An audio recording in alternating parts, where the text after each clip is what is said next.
বিদেশে পালিয়ে যাওয়া দেশের শত্রুরা অন্তর্ভুক্ত হয়ে ভোট দেওয়ার সুযোগ না হয়, পালিয়ে যাওয়া আওয়ামী লীগের কর্মী এবং নেতাদের রিহ্যাবিলিটেশনের প্রজেক্ট হিসেবে কাজ না করে। ডেমোক্রেটিক পার্টির পক্ষ থেকে এখানে অংশ নিয়েছি আমি চৌধুরী হাসান সারওয়ার্দী, প্রেসিডিয়াম সদস্য, আমার সাথে সম্মানিত প্রেসিডিয়াম সদস্য জনাব ওমর ফারুক আমার ডান পাশে। আমরা এখানে অত্যন্ত কৃতজ্ঞ যে আমাদের রাজনৈতিক দলের প্রায় সবাইকে ওনারা ডেকেছেন। আমাদের বক্তব্য আমরা লিখিত আকারে 15 দিন পরে পাঠিয়ে দিব। ওনারা আমাদেরকে সেই সময় দিয়েছে। এই মুহূর্তে আমাদের যে বক্তব্য, যে এই যে ইয়েটা হচ্ছে প্রক্রিয়াটা প্রবাসীদেরকে ভোটিং সিস্টেমে আনার জন্যে, দেখেন বাংলাদেশ থেকে অনেক লোক অবৈধভাবে বিদেশে চলে গেছে, অনেকে পালিয়ে গেছে সাম্প্রতিক সময়ে 5 আগস্টের পরে, আবার অনেকে অবৈধভাবে বিদেশে বসবাস করছে এবং ধরেন সেখানে কাজকর্ম করছে।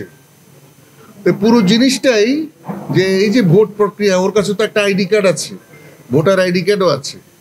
এর আগে আরেকটা বিষয় হলো, আমাদের একটা বিশাল নির্বাচন কমিশনের যে ভোট ব্যাংক, যেটা আমরা বলবো যে ডাটাবেসটা, এই ডাটাবেস ইতিমধ্যে হ্যাক হয়েছে এবং এটার প্রায় সব ডকুমেন্টই বিদেশে এদের কাছে আছে, বিভিন্ন সংস্থার কাছে আছে।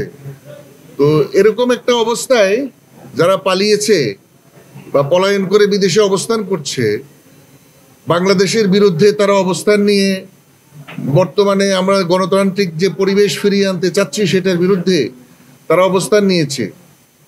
তো এই প্রক্রিয়াটা যাতে পালিয়ে যাওয়া আওয়ামী লীগের কর্মী এবং নেতাদের রিহ্যাবিলিটেশনের প্রজেক্ট হিসেবে কাজ না করে, এটা যাতে সত্যি সত্যি বিদেশে যারা ভোটার আছে এবং যারা বৈধভাবে গেছে এবং যাদের সম্পর্কে কোনো ধরনের মামলা বা অভিযোগ দেওয়ার পরে তারা পালিয়ে গেছে, এই ধরনের ব্যক্তিরা যাতে এই সুযোগটা না পায়, এটা আমাদের প্রথম বক্তব্য।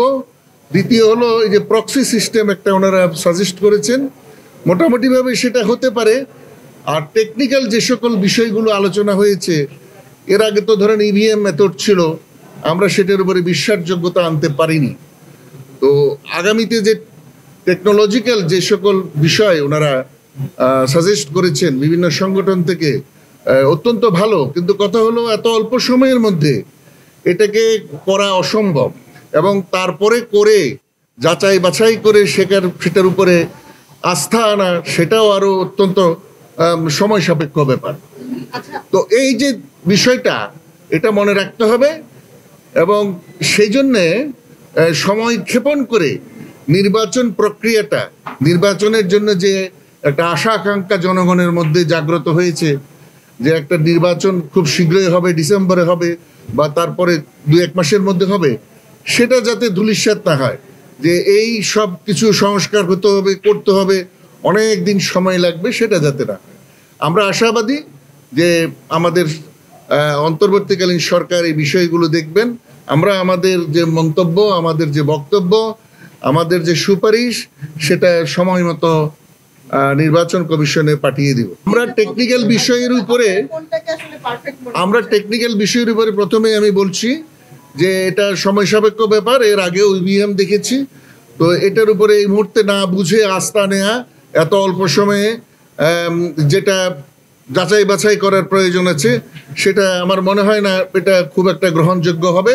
তবে প্রক্সি সিস্টেম, যেটা ভোটারের আত্মীয় স্বজন তার ভোটটা দিবে অথরাইজ করলে, সেটা হতে পারে, প্রোভাইডেড বিদেশে পালিয়ে যাওয়া দেশের শত্রুরা যাতে এর মধ্যে অন্তর্ভুক্ত হয়ে ভোট দেওয়ার সুযোগ না হয়, এই প্রজেক্টটা যাতে তাদেরকে অন্তর্ভুক্ত করার কোনো সুযোগ না থাকে।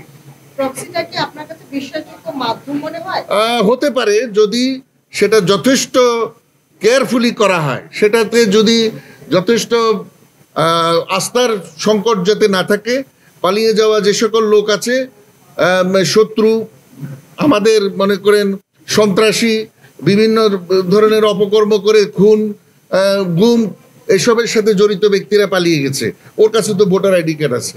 এর আগেও ধরেন আমাদের ভোটারদের নাম তালিকা ইত্যাদি হ্যাক হয়েছে।